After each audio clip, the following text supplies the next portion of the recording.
Dead End by Wallace Macfarlane. Scientist William Manning Norris drank his soup meticulously and scooped up the vegetables at the bottom of the cup, while his attention was focused on the television screen. He watched girls swimming in formation as he gnawed the bone of his steak. He stolidly ate the baked potato with his fingers when the girls turned around, displaying "Ouija's are best" signs pasted to their shapely backs. The final flourish was more formation swimming, where they formed a wheel underwater, swimming past the camera to display in individual letters stuck to their bare midriffs, "Wonderful Ouija's." Norcross chuckled appreciatively when a fat old man swam after them with an "Is that right?" strung across his behind.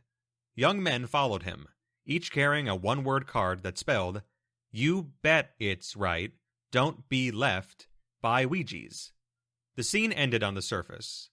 The grotesque old man was far and back, while the young men caught the young women, and together they kicked up a cloud of spray in the distance, which by a trick of photography mounted the sky, and the words swept across the globe in monstrous letters, "By Ouija's." The dessert was apple pie, and Scientist Norcross turned the screen to the Abstractions channel. Watching the colors and patterns form in response to the music, he finished the pie and licked his fingers appreciatively. He pressed a stud to reveal the mirror wall before he activated the molecular cleanup. Not many people would do that. It was not contrary to morals exactly, but it was like scratching in public, and it took a scientific mind to study the human form unshaken, immediately after digestion. There was pie on his tunic, and gravy in his hair, and a smear of grease from cheek to ear. With no sign of squeamishness, he smeared beet juice on his nose, and studied the effect before he depressed the clear stud. He stretched and stood up while the tray disappeared, then turned and glanced in the mirror again. Nothing on him. Clean. He yawned luxuriantly before he tapped the finish panel on the door and stepped forth, an immaculate and well-fed gentleman of the year 2512. He had a well-trained sense of humor, and a smile crossed his lips as he thought of the terror a 21st century man would feel in such an eating chamber. When he pressed the clear button, the barbarian would be clean, really sterilely clean, for the first time in his life, and without clothes too. Oh, what a jape that would be, for the molecular cleanup would immediately disintegrate such abominations, as the fur of animals, and much clothing 400 years ago, was actually made of such things as sheep hair. He bowed to a pretty woman just entering a cubicle, and thought defiantly that a scientific mind afforded much amusement. There was no illusion in his icy clear thoughts, for they were not befogged by moral questions. With a sigh, Scientist William Manning Norcross returned to the difficult problem he had set aside while having lunch. The garden was beautiful outside, but he gave only passing attention to the rain slithering down the huge dome of force over the buildings. He did not pause to admire the everlasting flowers in their carefully simulated beds of soil.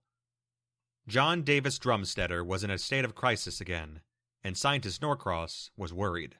His fears were well-founded. The young man wheeled on Scientist Norcross the minute he stepped through the hedge into the force field under the giant live oak tree. "Where are they?" he demanded. "I am coming to believe, scientist, that your reputation is exceeded only by your inability to live up to it. The problem is only an extension of your own early work. You volunteered cooperation, and I accepted it gladly, but your delays are very distressing." "Johnny," said Scientist Norcross, "the press of my own experiments." "Then tell me you won't do it." "I want to help you. Don't you remember the years we spent together in your training to the high calling of scientist? I took your young hand, Johnny, and helped you over the juvenile stumbling blocks. Why, your first mind machine was one I gave you. And when—" "You're a fraud, scientist," said the young man bitterly. "The young never appreciate the old," sighed Norcross. "Go suck a mango." Norcross was shocked. "There's no call for being obscene, John Davis Drumstetter," he said sternly.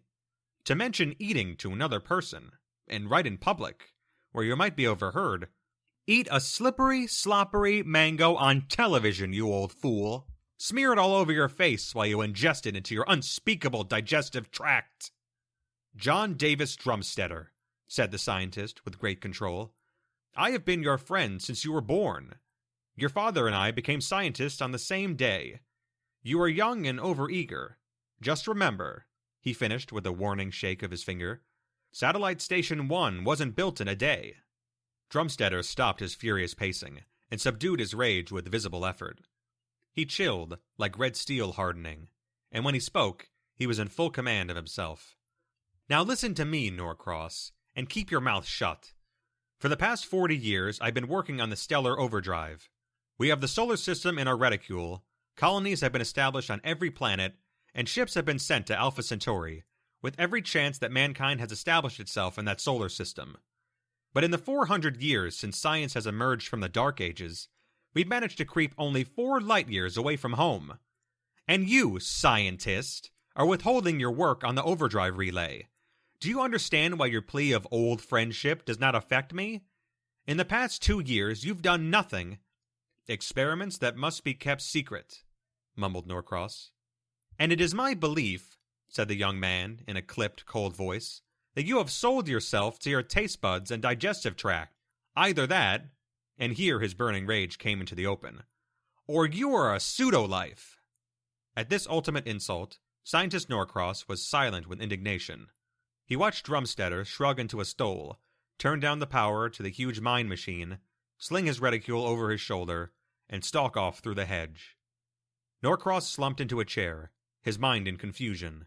He heard Drumstetter's plane as it left the ground. Plane, he thought, his mind avoiding the problem. Plane. What a curious name, handed down through the ages, to call a swift skip powered by Earth's magnetism. An original plane fought the air, buoyed up by the lift of plane surfaces and movement. When the movement stopped, it died. Died. Death. Pseudo-life. Scientist Norcross shuddered. His well-trained sense of humor did not include abominations. He took the communication from his pocket and cleared to Prime Center. When the prim, grim face of Prime Center himself in the little disk was sharp, Norcross reported what had happened, even to the suggestion Drumstetter had made that he was pseudo-life. "This is very bad," said Prime Center. "Monica Drake Lane is now pseudo-life too. God's name. Took her skiff into a cliff in the Sierra Mountains yesterday. Disconnected the anti-collision. A clear case. What will this do to Drumstetter?" "Nothing," said Prime Center. "Unless he learns." "Is she ready?" "I'm sending her to you right now for indoctrination. Reports are that Drumstetter is visiting scientists on the West Coast, and probability reports that he may cover the world before he returns. Do you understand? Her indoctrination must be perfect." "It always has been." Norcross pulled his lip. "The same limitation will be in Monica Drake Lane?" he asked hopelessly. "Of course," said Prime Center. "We'll keep you posted on developments." "You'd better try women," said Norcross. "Women, narcotics, or anything else. I'd eat a blueberry pie with my hands behind my back at high noon," said Prime Center with fierce obscenity, "if I thought it would do any good." He cut the connection. Norcross was still under the oak tree, lost in contemplation of a color abstraction on his little communication, when a tall blonde girl, brown as a berry, stepped hesitantly through the hedge. She walked to him, and, when he looked up, she buried her face in her hands. He stood and held her shoulders. Now, said Scientist Norcross. "Don't cry, my dear." "But this is so puzzling. And I wasn't crying," she answered. "What's happened to me?" "Sit down, Monica, and tell me what you think has happened." "But I don't know. You see, the last thing I remember is walking through the psych-lab in San Francisco, and suddenly I'm in New York, and they're sending me to you. What has happened? Where do you first remember being in New York?" I don't know." She was in a flush of embarrassment. "I'll help you, my dear. You were in the Pseudo-life clinic. You are not exactly Monica Drake Lane anymore. She died. You are Pseudo-life." Her eyes were bright, and the pupils were pinpointed from shock. "You are the Pseudo-life, Monica Drake Lane. To all outward appearances, you are an exact counterpart of the girl. Inwardly, well, your internal organs have been simplified, and you cannot reproduce. Aside from such minor changes, you are identical, and incidentally, a much more efficient creature than your prototype. And if your mind, which is a very good one, was a human mind, I could not tell you this. Pseudo-life is a most remarkable thing, but Lewis and Havinghurst and Cobalt, who developed it 300 years ago, were never able to imbue Pseudo-life with what they called the -1 factor, which includes the phenomenal human emotional sensitivity, among other things. Are you feeling better now? Why, yes. Her voice trailed off. You are no longer a slave to your emotions, said Scientist Norcross, complacently. None of us are. You are? Oh, yes. We generally don't speak of such things, but since I'm to introduce you to Pseudo-life, I can tell you that I died 2 years ago. I'm afraid I never did know, or Monica Drake Lane never, that is, You are Monica Drake Lane. If you will sit quietly, I'll tell you about it. Scientist Norcross took 2 cigarettes from his reticule and offered the girl one. The lip play was considered somewhat daring between the sexes, but under the circumstances, he thought the mild narcotic would be good for her, as well as the sharpening of the senses brought on by actually smoking together. When the Americans, who inhabited this continent, gained domination of the world in the 21st century, they consolidated their position by carrying their customs to the ends of the earth. For that matter, to Alpha Centauri, if the ships did get through. Forgive me, he interrupted himself, if I seem improper or even immoral in this little talk of ours. Believe me, it's not with an easy disregard to proprieties that I bring myself to speak of such things. Well, the Americans believed, and rightly so, that death is a dreadful thing. Until Lewis and Havinghurst and Koval developed Pseudo-life, a great deal of time and effort and money went into such things as cemeteries, places where they literally buried their dead with elaborate ceremonials and much anguish. They had other equally wasteful practices, such as madhouses and jails, which were done away with when it became practical to replace a useless person with another, who matched the original to near absolute perfection, but without fatal flaws of body or weaknesses of the mind. Emphasis was shifted since those early years, when the abnormals were dealt with, to the comforting of human beings. Should John Davis Drumstetter suffer greatly at the loss of his mentor, the man who guided him in the ways of science? Of course not. He never knew I died. Norcross puffed complacently, sending iridescent rainbow smoke rings over the mind machine. And I am his fiancée, said the girl. Should he suffer because you died? No reason for it, said Norcross heartily. A psychic trauma of that nature would make him desperately unhappy. Happiness is the proper state in life, as everyone knows. In fact, you will make him much happier than Monica Drake Lane, the original, ever could. Yes, I shall be happy, mused the girl, as if feeling a more limited capacity for sorrow within herself. But you spoke of a -1 factor. Yes, it takes in a lot of things. Though we are immortal, barring accidents, and we retain all the knowledge we had as human beings, the flaw to Pseudo-life is that no original thought is possible. Students of the matter compare it to glancing at a page in a dictionary. Of course, you don't consciously remember the words there, but in Pseudo-life, you're capable of remembering and using them properly, so to speak, but not using them creatively. That is our trouble with John Davis Drumstetter. I was a brilliant physicist, but the understanding of new problems is beyond my limitations, and he is beyond me. But I woke in New York, she said irrelevantly. Because your master's Pseudo-life file was kept there, explained Scientist Norcross. As a human being, you were required to visit the psych-lab every month, where your changed pattern was recorded by the mind machine. The Pseudo-life girl could never lose more than a month of the human being's life. What was your regular appointment date? The 21st. Let's see. You died yesterday, so that would be only 3 days gone. We're very fortunate. But won't he notice a difference in me? Absolutely not. Am I still capable of love? Scientist Norcross blew a plume of rainbow smoke into the air.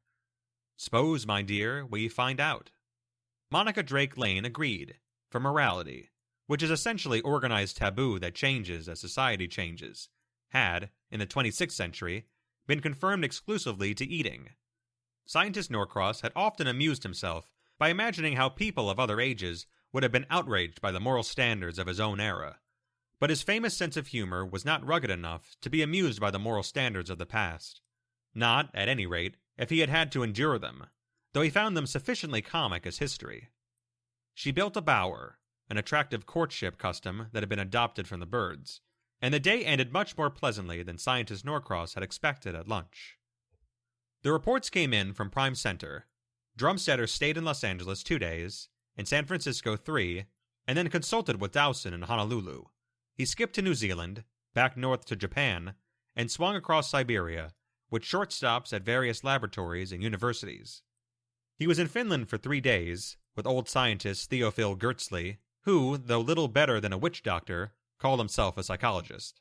He greeted scientist Norcross and his fiancée with an offhandedness that Norcross had not expected, and asked that he be excused from any long immediate association with them, due to the press of uncompleted work.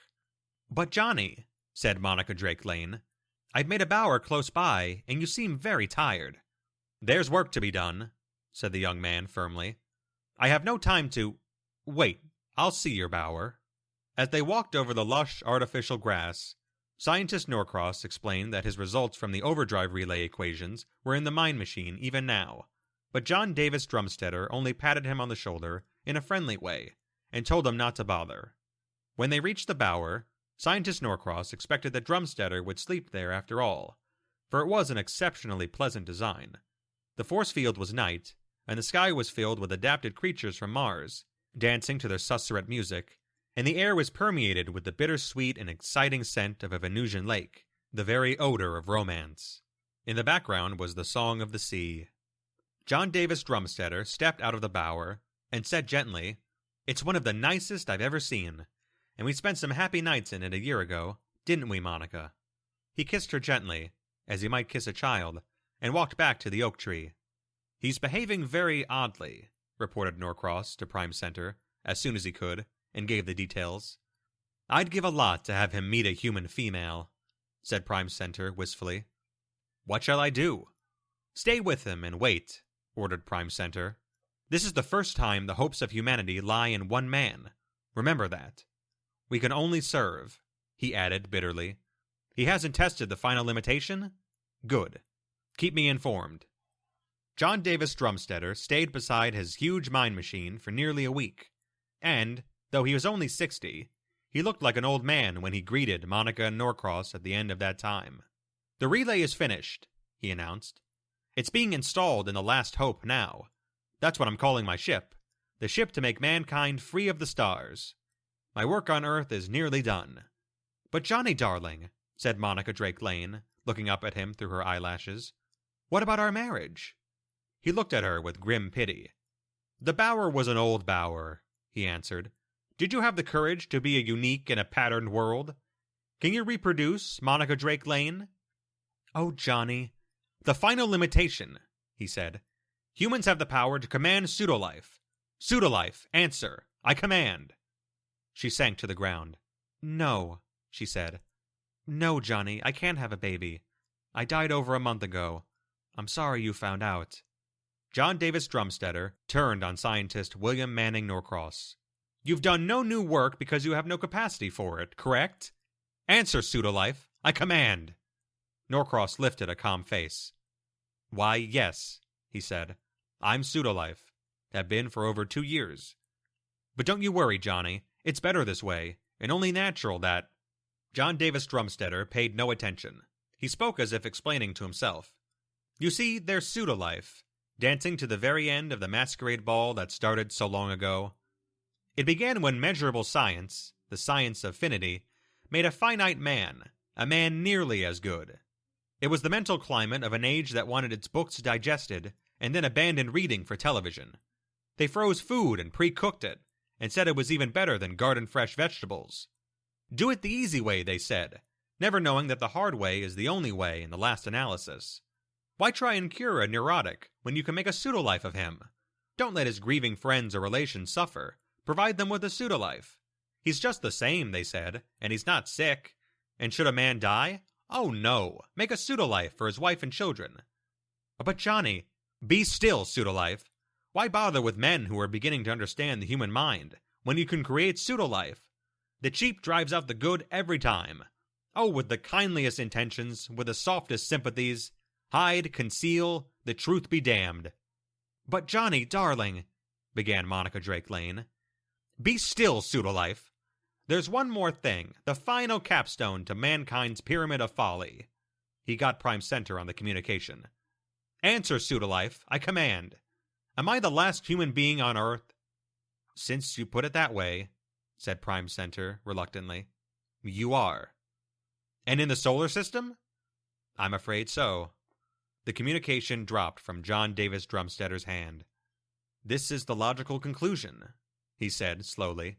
The actors are playing on a stage of worlds for an audience of one. At the Solar Observatory on Mercury, astronomers study the sun and send in their reports, in case I should glance at them. Miners dig ore to provide a market quotation I might see in the telepapers. He kicked the communication across the floor. Get out, he told them with infinite weariness. The last human being commands. He slept for a day and had breakfast in full public view under a tree. Peeping Toms of both sexes watched him. Prime Center appeared in person just as he finished mopping up the last of his once-over-lightly egg. Prime Center coughed and blushed and looked away, and John Davis Drumstetter laughed out loud, humorlessly. Good morning, he said cheerfully. Yes, said Prime Center. Sit down. Have an egg? A wicked light appeared in his eyes, and he went on in a low, sinister voice. A coddled egg, soft and white and runny. Maybe you want to gulp some coffee, or snap your way through a piece of crackling toast. No? His guest was turning pale and sick-looking. Well, let me finish this bacon, and state your business. He threw back his head and slipped the bacon into his mouth. Prime Center shuddered. Scientist Drumstetter, he said, keeping his gaze fixed on the trunk of the tree, I have come to offer you all the worlds. Yes, the whole solar system, including the asteroids and Pluto. You will be more powerful than Alexander, or Caesar, or Stalin, or O'Toole. We will create a new office, Prime Squared Center, to rule the solar system. Do you mind not doing that? John Davis Drumstetter was licking his fingers thoughtfully. He nodded. Then you accept? No, I'm through licking my fingers. I'll give you your answer on a system-wide communication. Arrange it, Pseudo-life, immediately. As a concession to morality, John Davis Drumstetter agreed to step into a molecular cleanup booth. When he came out again, he spoke to the worlds and all the ships in space. My friends, from now on, the blind will lead the blind. Moral obliquity has triumphed and becomes common morality. He laughed and rubbed his nose. I'm sorry. I was speaking to an audience of one. Myself. What I want you billions to do is to continue your work, to maintain the system as it now stands. Pseudo-life will be replaced by pseudo-life till the end of time. It will be a static world. It will be a nearly as good world. It will be a pleasant world by your standards. I wish you to do this, and you must, of course, obey my command. My purpose reaches a little beyond your natural inclination. This system will serve as a fertile warning to any beings with intelligence who may come after me. I will not be with you long, myself. Suicide? Asked Prime Center, hopefully. Alpha Centauri, said John Davis Drumstetter with a chuckle. The colonists left because they didn't like pseudo-life either. Goodbye to you all. He snapped off the communication, waved to the little group under the tree, and entered the last hope. The entry port swung closed. The force field glowed, and then the ship was gone, leaving behind a whirlwind of dust. Alpha Centauri? Asked Monica Drake Lane.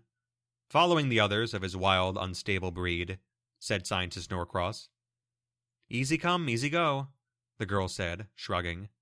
Prime Center had the last word. Yes, and good riddance. Human beings have always been a nuisance.